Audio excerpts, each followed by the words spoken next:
Okay, thanks everybody for coming. This is our Machine Learning Lab public lecture.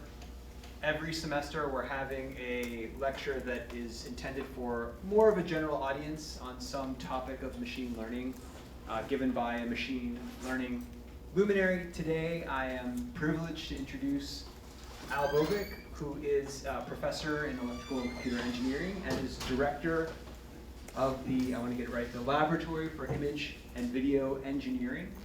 I frequently joke with Al that instead of kind of listing all the awards that he's won in the field, it would be simpler if I listed the awards that he hasn't won. But I will just say that in the past calendar year, he had an incredible year. He was elected to the National Academy of Engineering and also won the IEEE Edison Medal, which is, I guess one of the very, very highest awards that you can win. Both were for contributions to the development of tools for images and video quality assessment, something he'll be talking about today. He's also renowned in other fields, including photography and signal processing. He and his lab have won 2 Emmys. And just from personally from interacting with Al, more importantly, I can tell you that he is someone of great integrity. So whenever an issue about sort of open access, open data, reproducibility comes up, Al has always been at the forefront of that. He was doing it before it was important and before it was cool. And I can say with certainty that also Al is a tireless advocate for students. He's always making sure that any research project that goes on is going to first and foremost benefit students. So it's really great to have you here, and I appreciate your giving this lecture. Thanks. Let me turn it over to you.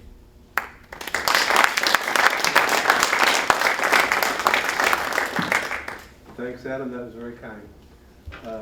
Okay, so title of my talk today is Visual Quality Measurement and the Nexus of Video Engineering, Visual Neuroscience, and Deep Learning. So for those who haven't met me or don't know anything about me, this is my 39th year here at UT Austin. So I'm now the oldest guy in my department, at least in terms of number of years of service. I originally trained back in the 1980s under the great Thomas Wong, who was one of the inventors of video compression. During my first 20 years here, I came armed with video engineering insights, but I quickly became enamored with learning as much as I could about visual neuroscience and perception. These were the things that really interested me. So I started working mostly in that area, writing proposals in that direction, trying to solve problems like gaze prediction, foveation, why everything is blurry except where the point you're looking at, and visual quality, which is the topic today. For most of those 20 years, people were pretty bored by this. What's it good for? We're not going to use that. But things changed because suddenly pictures, videos, television, smartphones, everything became digital, and digital pictures were everywhere. And they consumed all of this to some degree. Okay, so in this talk, I'm going to try to talk about this without any equations. It's meant to be at that level, sort of a concept talk for anybody who wants to watch it. I'm going to start off with this fantastic picture. Isn't that a great picture? This was actually part of a homework that was turned in, where we asked the students, collect a bunch of photographs with your camera, then you're going to use them to do some projects, that sort of thing, for homeworks. And this is one of them. And of course, they had all agreed to make it open source and so on, so I'm free to show it to you and even share it with you.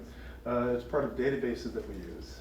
Now, I want to ask you a question. In this picture, how many distortions can you find? That's what I asked them, actually, when I use this also when I teach my class. Well, there's a lot. Let's just say that. Well, I just sat down and, one time and spent like a minute and wrote down about 10 very quickly. There was all kinds of blur, motion, focus, overexposure, underexposure, red eye, jitter, all kinds of different things. And I could list a lot more if I wanted to. More importantly, combinations of these. So you have multiple distortions afflicting an image, where you have some low light noise in this area and motion blur and so on. Then it combines to make other distortions. Overall, these distortions are impossible to model. They really are. People have spent 50 years, actually much longer, trying to model the distortions that afflict pictures, and it just has never really worked. Okay, so how to approach this problem? Well, start with the idea of communication. So in a classical communication system, like many of my colleagues in WNCG, you have studied three basic elements: the transmitter, the channel over which the signal goes, and the receiver. And the basic idea is that the better that you can model and understand each one of these three elements, then the better you can affect communication, the better communication systems you can build. Of course, you can model them, you can then make them optimal under those models, and so on. In this scenario now, it's a little bit different because we need to add things. Here's that classical communication system I just described, and it can be anything you want. It can involve, fiber, it can be, cellular, 5G, 6G, anything, okay? It's still, I call it the classical communication system, but now the signals are coming from our environment. You might see this cool guy walking down the road, which you better take a picture, and you snap it, and you immediately send a text or an email. It goes over the classical communication system. It's uploaded to social media where they do all kinds of processing on it. They really do, for various reasons, such as compression, resizing, and other things. Then it's sent back because you're posting it, and your friend somewhere else then downloads it, receives it, and looks at it on their device, and that's the receiver. So notice I have noted this to be the visual transmitter. This is where the signal emanates from, and this is the visual receiver. This is where it finally rests and is understood. So we need to do a little bit more modeling. Importantly, everywhere along this path, distortion can occur. Obviously in the classical channel, but I said, all of these providers, they do all sorts of things that change the signal, change the pictures, and can distort them, like compression again is a classic example.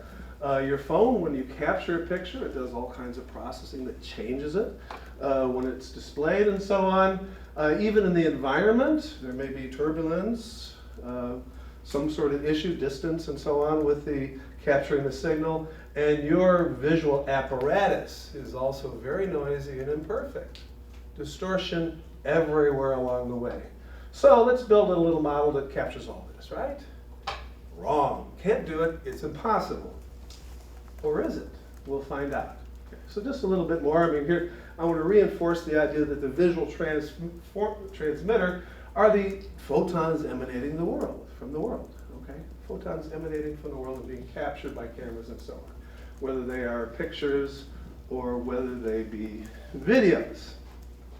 When I say picture in this talk, I will largely mean either two-dimensional pictures like a photograph or motion pictures. So pictures subsumes everything, even 3D pictures, could even be virtual reality experiences. I'll call those pictures too, broadly speaking. So here's the visual receiver, the eye.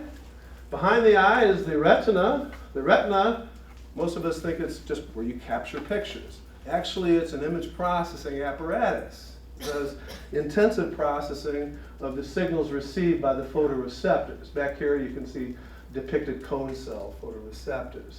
Light passes through the retina, actually. All the way in the back of the retina is where the photoreceptors are. Then they're processed by little biological neural networks doing what? Primarily compressing that signal. Compressing that signal, making it efficient, creating sparse representations of that visual information right up front. And why is it doing that? Because the amount of visual information reaching the retina is so vast that if you didn't, our heads would be like this. Just like on Star Trek. Okay. So tremendous compression occurs. And it occurs further along the visual pathway too. I'll describe that. Next. Here's the visual receiver also. So here's the eye. This is the optic nerve. This is an area called the thalamus, specifically an area called the lateral geniculate nucleus, which does processing that we understand. It also does video compression, specifically along the temporal direction, time axis. And finally, the signal passes through the optic radiations to primary visual cortex, where basically sort of a massive wavelet-like decomposition of the signal occurs. These are very sparse basis functions for visual signals, massive, efficient representation of the biggest data of all. visual information. Okay, so visual quality. It's a hard problem. I've already sort of hinted at that. It's also a very important problem. Why is that? Why is it both of those things? Well, it's important now because pictures and videos dominate everything electronic. The internet is 80% visual data now, or more. 80% last I heard, and going up. Okay. So 80% of it. Every day, billions and billions of videos are uploaded and viewed on all these various social media sites. Internet traffic is massively dominated by them and by the streaming providers. Netflix itself at times is 35% of downstream traffic. Depends what's playing, of course, what's available. And as I said, really dominates the internet. So I don't know if you've been noticing, but when I'm out on my cell phone these days, it's slower than it was like last year or the year before. Anybody notice that? The bandwidths are crowded still, despite the advances in wireless communications. So what we can do with video quality models like this is ensure not only, when used properly, that what is being streamed to people, wherever they're watching, whatever kind of device, that it's of a high quality, meaning they look at the video, the picture, whatever, on Facebook, and it's like, that's a nice picture, but also that it's optimally using bandwidth. And in fact, video quality models today can reduce bandwidth consumption by 25%. Now, given that the internet, transmitting bits over the internet, right now today uses up or causes about more than 5% of the carbon footprint. You can see that reducing that by 25% is significant, especially when you realize the projections for the internet are that it rises to 20% of the carbon footprint. Okay? So this is important, but it's also a hard problem.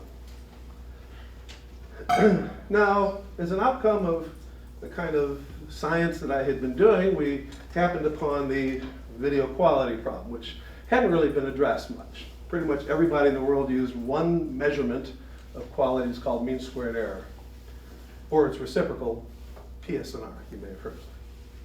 So we addressed that problem, specifically the reference picture quality prediction problem. What do I mean by the reference problem?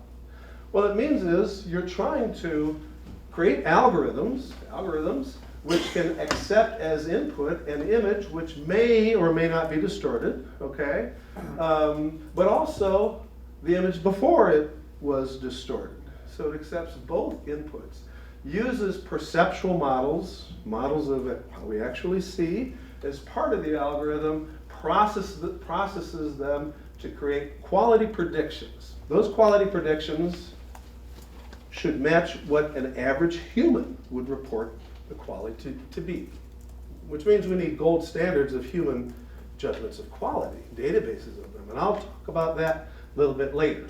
So this is the reference problem. It's actually an easier problem, but back then it was almost unsolved, just that one algorithm. Everybody was not very happy with doing it that way, and so that's what we attacked. Okay.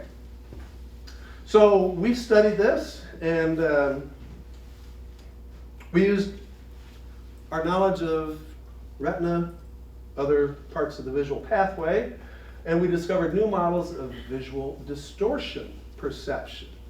Rather than modeling distortions in images and videos, instead we modeled what happens inside the brain at the neural level when distorted content is being viewed. It's a very different thing. It's a shift in paradigm into the brain. Measure the footprint of distortion at the neural level. So imagine a picture in, okay? We model processing in the retina, processing in thalamus and the LGN, processing in visual cortex, and we use models of all these three areas to create algorithms, and I'll sort of give an overview before long of how those algorithms operate. And also a small area called middle temporal cortex, which is where motion computations happen, optical flow for the deep learning computer vision types in the visual brain. And these all sort of define the early visual pathway. This is precognition, before we're thinking.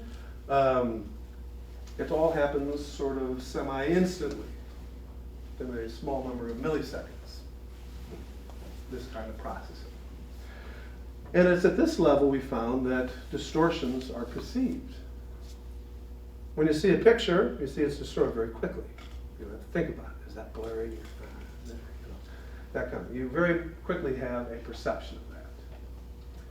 Now the models that we use, in each case, in each area of the brain,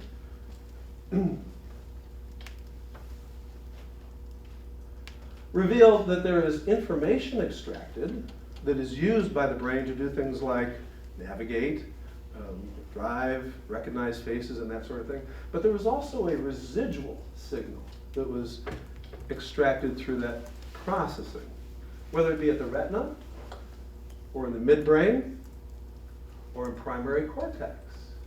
Information is extracted that's used by the brain, and then is sent to various brain centers to execute the processes of seeing, to visual memory, for example. Okay? Match with what you've seen before as part of recognition. So the question is, what about that residual signal? What about that? What do I mean by that, first of all? So the residual signal is basically Gaussian white noise. So when you model the vision system, we can do that very accurately along the early visual pathway. When you model it and pass signals through it, extract information, the residual is a Gaussian white noise. What good is that? Why does this visual system bother to produce this Gaussian white noise residual? Why doesn't it just extract just the information and send it along? This non-information, highly chaotic but non-information signal, it seems kind of useless. However, its presence is one of the foundations of modern vision science. It has been for 3 decades.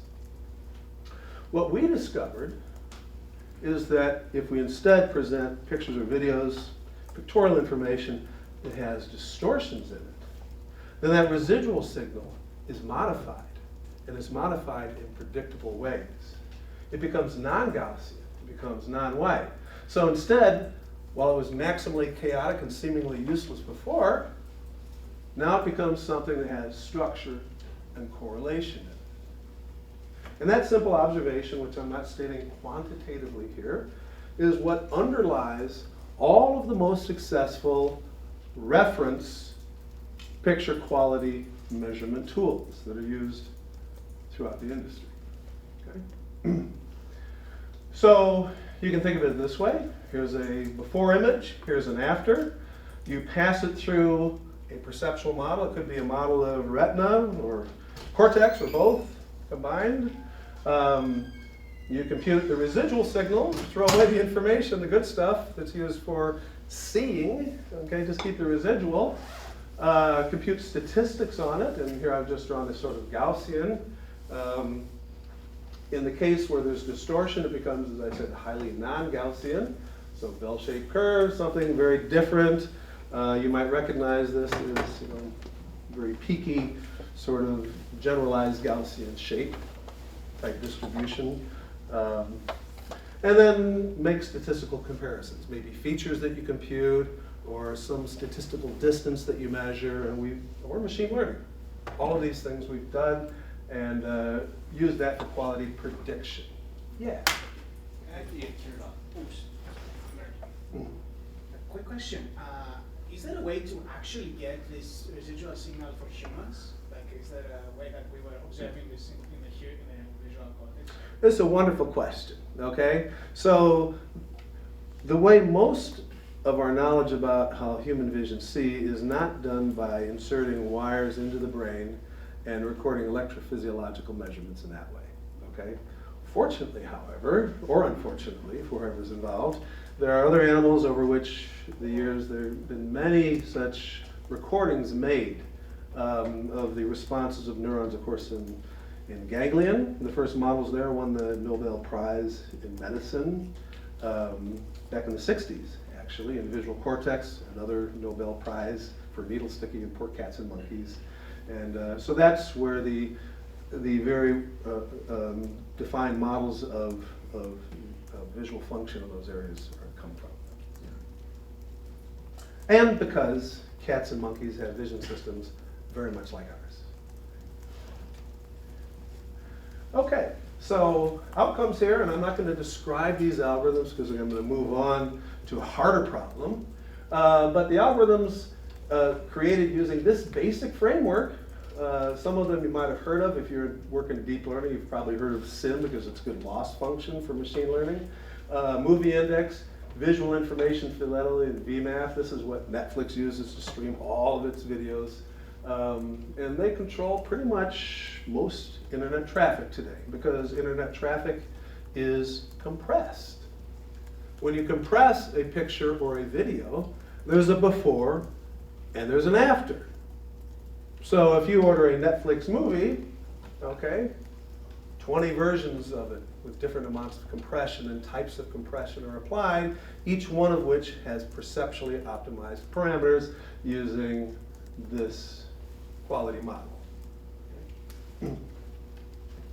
So pretty much throughout the industry, every Facebook picture upload controlled by multi-scale sim, stream, that sort of thing. And so every day, what are the benefits of this? Once again, highest possible visual quality because these models are accurate predictors of what humans will say the quality is. Secondly, substantial bandwidth reduction. And thirdly, because of that, affects the carbon footprint of the internet. Okay. So it's the residual signal that turns out to be the secret to reference quality prediction. The problem that was attacked for a very long time with almost no progress. That was kind of the secret. Now, this is a bit of a hypothetical because we don't go inside the brain.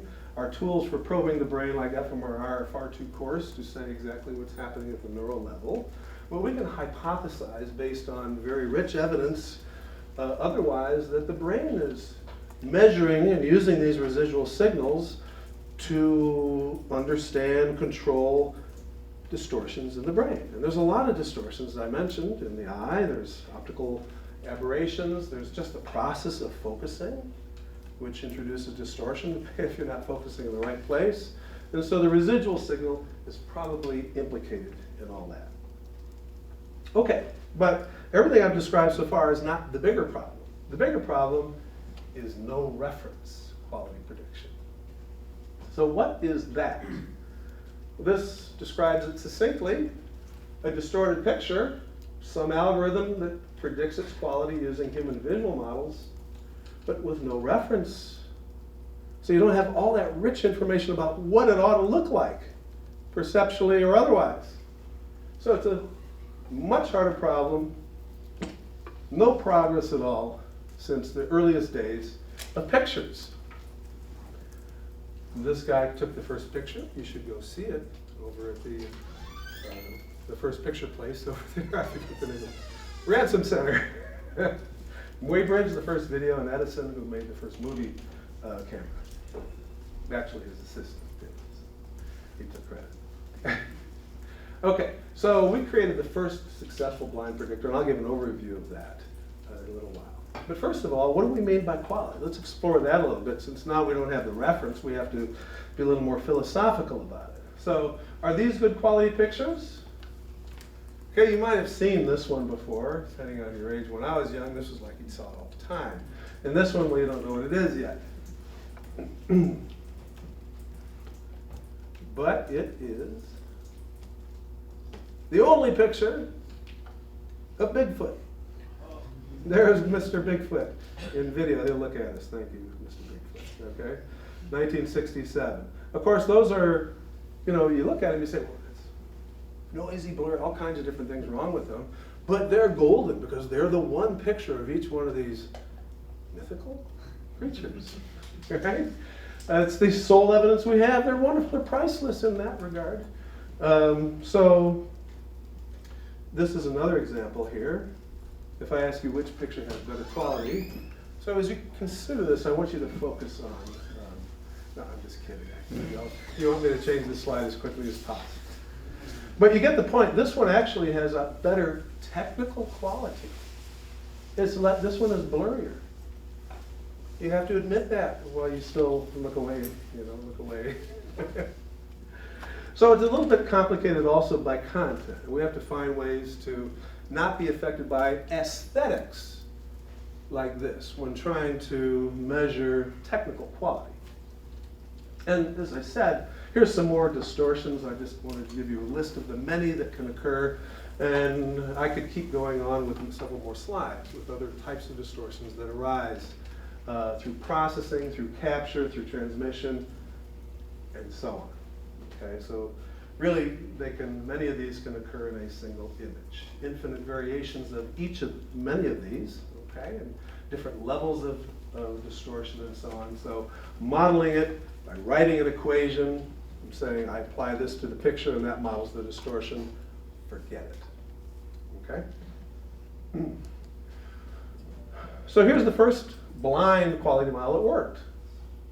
It's called Brisk or Nike. Why the or? Well, actually, these are almost the same algorithm. One is based on machine learning with an SVM, if you know what that is, and the other is the same features, but just using a statistical distance instead.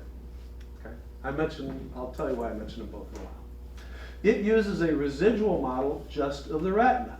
Okay, so processing in the retinal cells post-sensing. These cells here are ganglion cells. These are horizontal cells, but as an aggregate, these extract information, sparsify the signal, so not information like, faces and so on.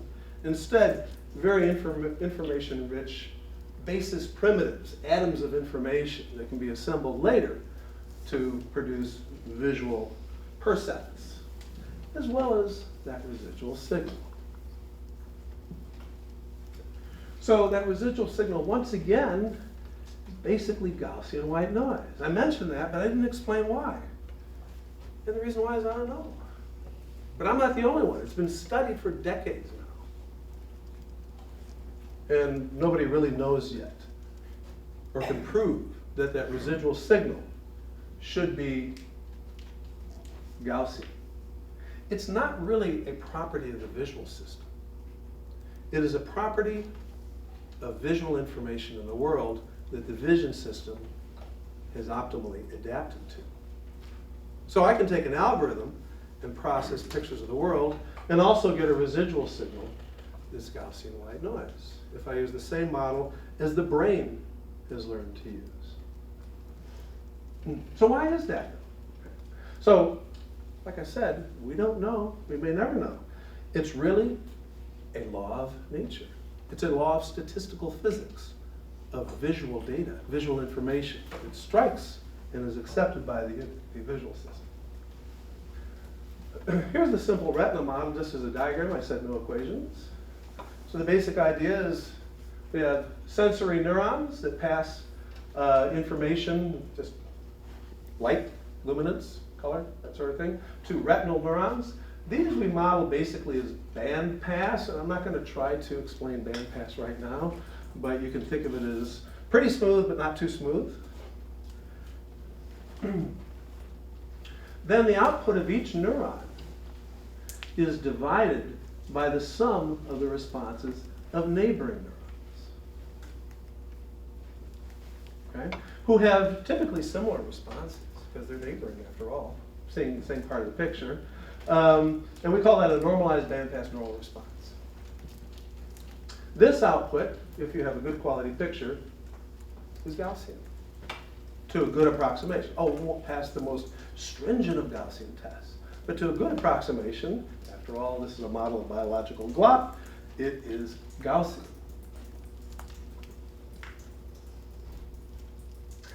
This model has the great virtue that the neuronal outputs are kept in a small range.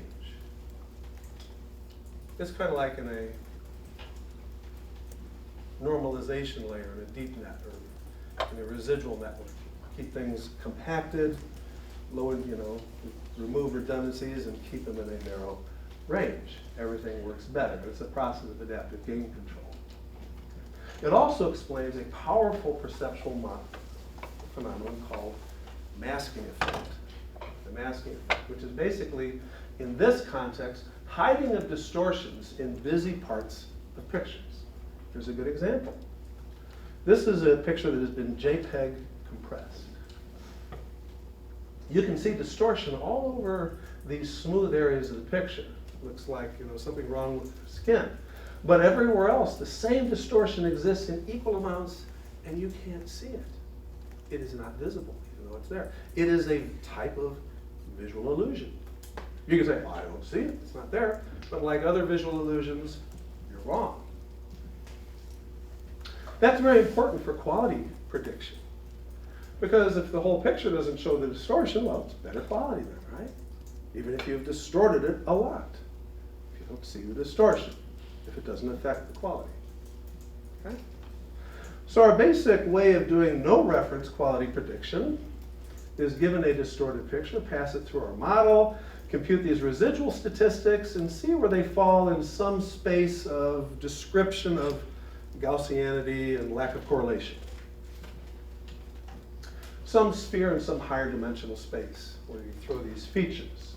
So if it falls inside, like this picture, which is a good quality picture, then we say, oh, it's a good quality picture. However, if you have another picture like this one, all blocky and so on, then those features will fall further away from the ideal Gaussian, the ideal residual model. The perfect pictures, the good pictures, pretty much follow. That's the basic idea behind our no reference algorithm. Okay? I mentioned that there's two, Nike and Brisk. Nike does a direct statistical comparison between Gaussianity, speaking generally, and the features computed on the picture, whereas Brisk takes the features and trains them on human judgments of quality. So they're good for different scenarios.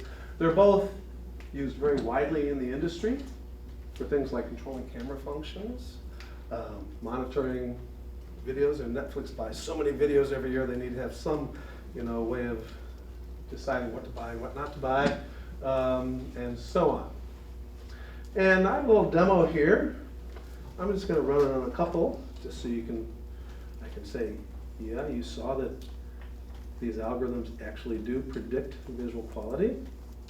So this is just a little MATLAB thing from back then, where if you take a reference image, all these are good quality, and you predict with quality, and the bottom here will say no distortion, okay? But if I go to another set of images that are distorted, say by old JPEG, which is still new JPEG,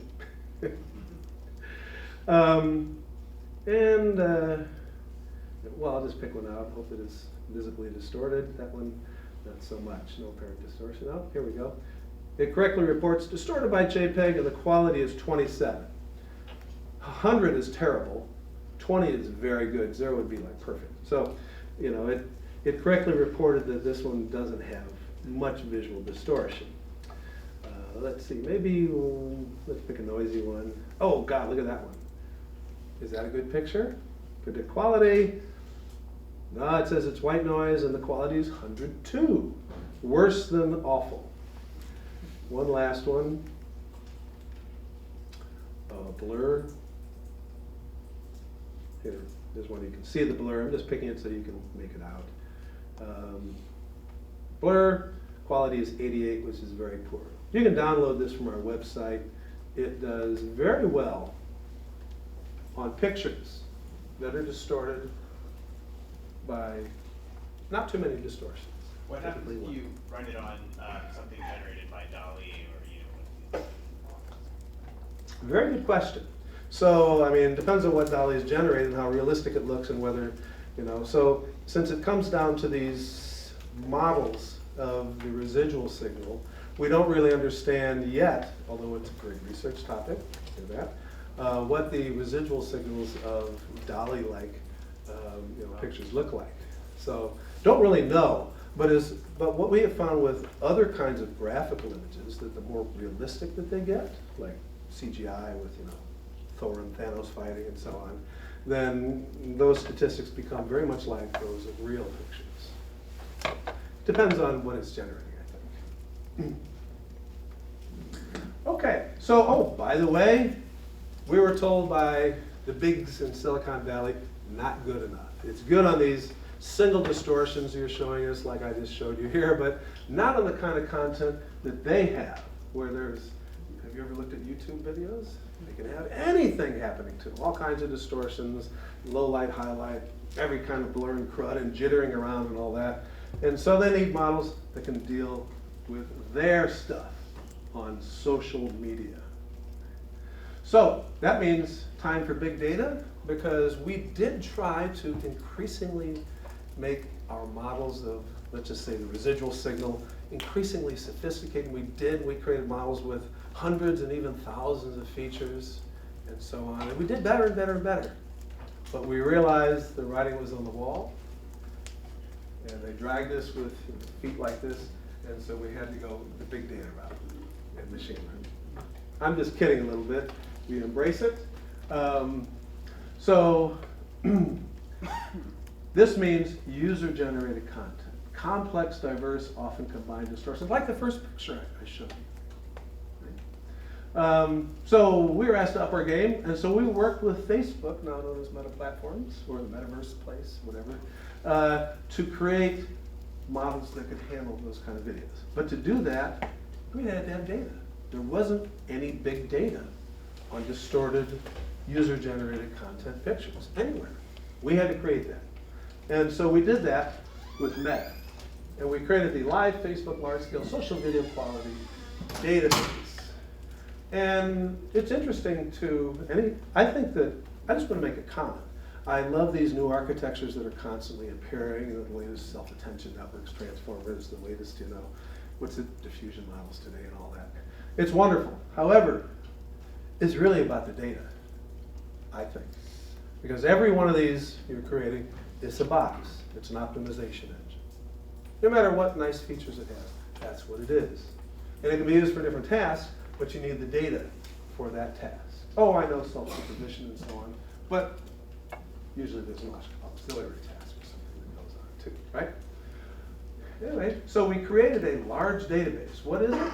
It's a big crowdsourced study where we obtained more than 5 million human opinions on 40,000 videos and 120,000 video patches.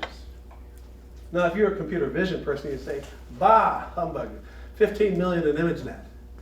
First of all, ImageNet is not a psychometric database. Okay, each picture is just a classification, binary classification, no thought involved.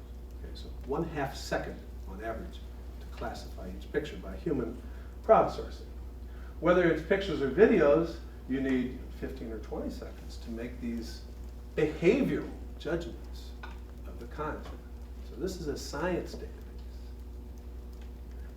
So we collected patches from those videos so that we could explore relationships between local quality, like this part of the picture versus that, and global quality, the whole picture. And I'll talk a little bit more about that in a little while. And we used it to create a deep model that exploits both levels of granularity.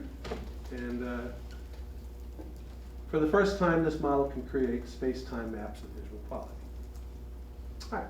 So the first thing it is, we collected 400,000 videos from all over the internet, mostly from the Internet Archive, however, and the Yahoo Flickr Creative Commons.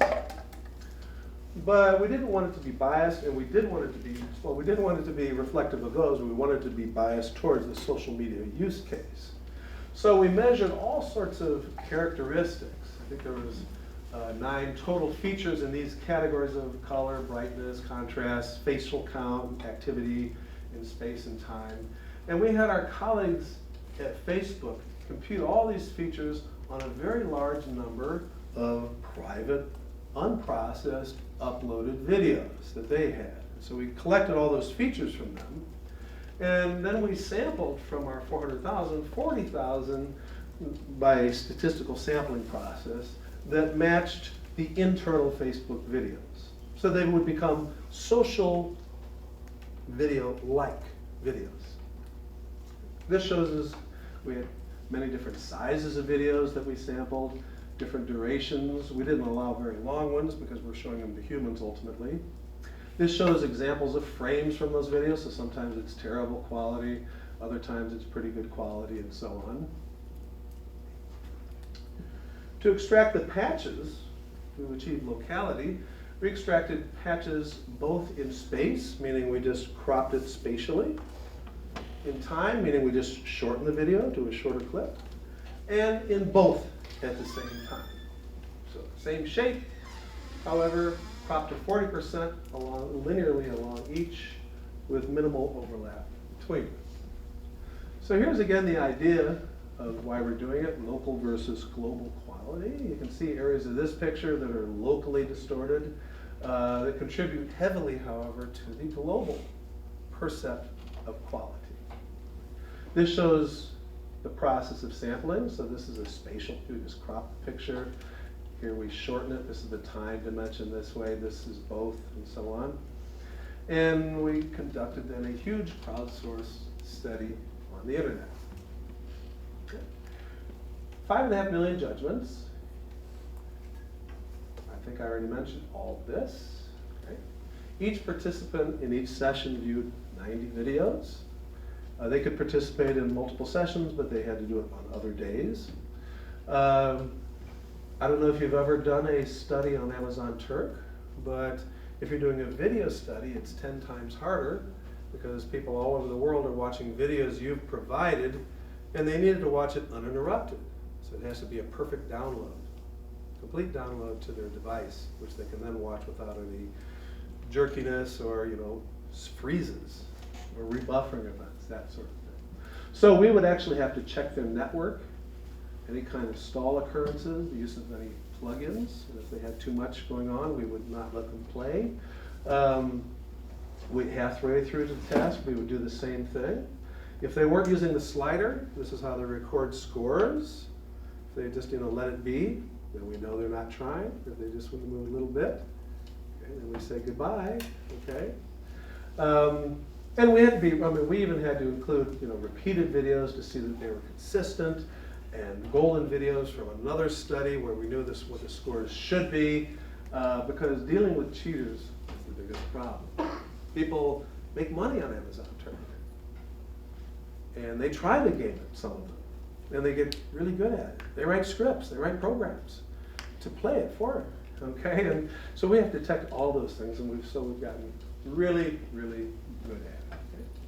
So each person would read instructions, go through a training phase, a testing phase, take a survey, and we would remove outliers and that sort of thing. And for each video, we record the average score called the mean opinion score. Okay, that's the basic item that we need for each video. What the average human, how the average human being rates it. That's called a mean opinion score, or MOS. 5.5 million of those. Our results were very good after all the rejections. If we divide the subjects in half and then correlate them against each other, we get a near linear, very high correlation between the two halves, which was surprisingly high for an online study. We've had other studies where we struggled with that more. This shows the distribution of MOS in the study. Okay, very narrow and smooth. These are similar studies of user-generated content, much smaller. This is 30 times larger than any previous study. The narrowness of this makes it harder to predict. You can imagine it becomes very narrow. Separating the quality of videos becomes very challenging. So it's a tough database. Okay, finally, and still no equations coming, but I will use, this is a computer science department after all. So I'm going to show you an architecture. I'm not going to go and explain what region of interest pooling is and that sort of thing. But it has dual path deep networks. It uses a 3D ResNet to handle space-time analysis. It also has a two-dimensional path. The region of interest pooling and the segment of interest pooling is to exploit the patches. I have a picture that kind of helps you explain that. So the idea is this shows a type of region of interest pooling. It's kind of like an RCNN if you've seen those, but you don't have to do a region proposal network because we know where all the patches are. So we analyze the whole quality content, but we analyze and predict the quality in each of the patches. And we're trained the network to do that because we have labels on patches, and then we can predict patch qualities afterward. And the kind of correlations that we get on the big new database are very high. So this shows the old BRISC model. We've got about 0.58, not so bad, but now we're getting in the range where this model is being developed into workflows. Okay? This is an independent database, trained on this database, tested on this database to test generality of the algorithm. Once again, very good results in that case. Lastly, we can map perceptual quality for the first time. This hasn't been done before in any effective way. So the idea is that we break each video into pieces spatially, predict quality in each of the pieces using the same model, and we can create maps. So in a picture like this, you can see brighter, more yellow means higher quality. Darker and purplier means lower quality, where you see the blur and so on. Here you can see there's a band of higher quality in focus. Down here you can see, well, where the rider is, underexposed, and in the background you get much lower qualities. And you can do a visual inspection and find that this is very consistent. This is kind of a nice demo right here.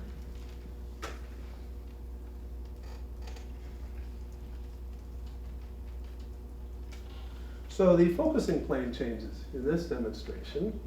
And you can see that, as you follow it, this region is in high quality, but then high quality back here as that comes into focus. It goes back and forth as the video loops around. Okay.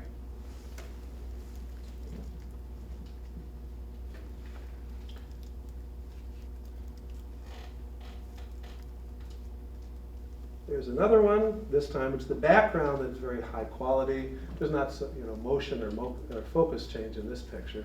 But here he's underexposed and blurry, and there's low light noise and that sort of thing. So you get darker regions where it codes lower quality.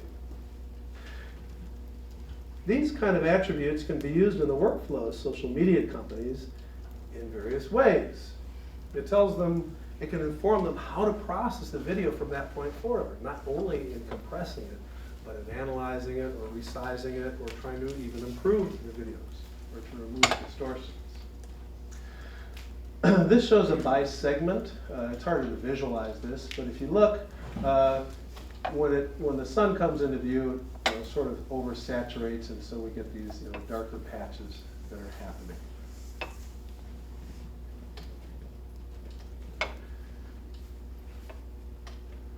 You can test it out yourself online. Everything is available.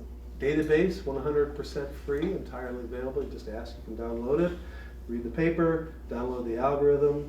You can even put your own images into the algorithm, see how well it works, your own social media pictures. Okay, and I'm done. These are our sponsors for this work, and other work like it. And any questions?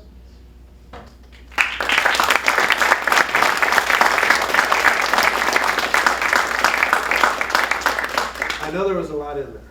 So. Any questions? Yes. So there was that part where you showed like the image with the focus plane changing. Just a minute ago, yeah. Yeah. I guess I don't know. Is that necessarily? Is there not a sense in which that is not bad quality? Because like the picture as a whole is still just kind of good. It's just like only a part of it is in focus, perhaps like intentionally. Lovely question. Okay, so there's this idea called bokeh. Okay, so a person who's taking a photograph artistically may intentionally have the foreground and background blurred while the subject's in focus. In fact, your Apple iPhone does that in portrait mode intentionally. Okay, you have even control over that. So this is not making a decision about the aesthetic of bokeh. It's merely reporting where the technical distortions are.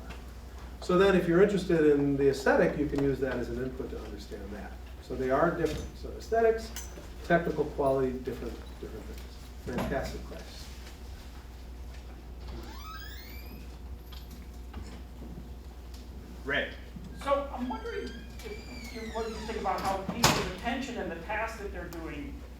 affects their notion of distortion. So there's a famous gorilla on the basketball court. I assume you know what I'm talking about. I show it in my class. Yeah, everyone has to see that at some point. And you know, if that's your task to count the number of ball passes, you can totally distort the gorilla and no one would notice. But I mean, how does that notion of distortion come in? Is people's task of watching the video and what they're doing distorts their notion of distortion? Another wonderful question, and of course it's relevant. What you're kind of referring to is concept of visual attention, of course, saliency, a related concept, gaze direction, all these things sort of tied together. So if you're not looking at what's distorted, then you're not going to see the distortion, okay? So in one sense, you know, if you can predict what's salient, like do face detection, you know, if you see distorted face, if the faces are distorted, chances are that's where people are looking or interested, and you can achieve a little bit better prediction from that. We actually published some work on that specific type of issue. I think even more interesting is to use it the other way, okay? In a virtual reality environment, if you have a Quest Pro, it's got eye tracking in it. So you can measure where the gaze is directed and know pretty much to within like 1 degree or less of precision where the person's looking. And because of that, you can intentionally compress much less at the point of gaze and then compress much more in what's called the visual periphery. So this is exploiting that observation to achieve maybe 5 to 10 times as much compression without it even being noticed, like as you said. So, yeah. Yes? Yeah, I love the rhyme between the crowdsourcing in your study and then crowdsourcing on our retinas, across the different neurons that are collaborating. I'm just wondering if there's a dialogue at all between you or people doing this kind of work and evolutionary biologists and evolutionary theorists who would think about the diachronic emergence of these sorts of systems, right, through selection. Is that something is that a conversation that's happening? You know, I think not really. However, you know, it was basically visual psychologists who first observed the residual pattern. A fellow named Dan Ruderman went out in nature, took pictures, and he just did this very simple processing. He said, "Oh, it's Gaussian," after that processing. Okay, and so probably over that realm where there's likely to be more of an interface with the social and the maybe even types are probably in that direction. I think probably not over here. Then they're wondering why social media is even important. It's all bad, you know. At least the quality is good now. I will say that it's a very multidisciplinary field to work in this space. You know? So I'm always interested in talking to anybody from any direction for new insights. If you're wondering about this is another visual illusion. I forget the name. But if you think these people are walking forward, look again.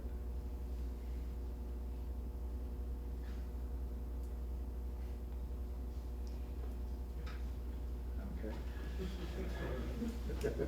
Okay, thanks Al, thanks again. Join us outside here for some refreshments and cookies and whatnot. Thank you.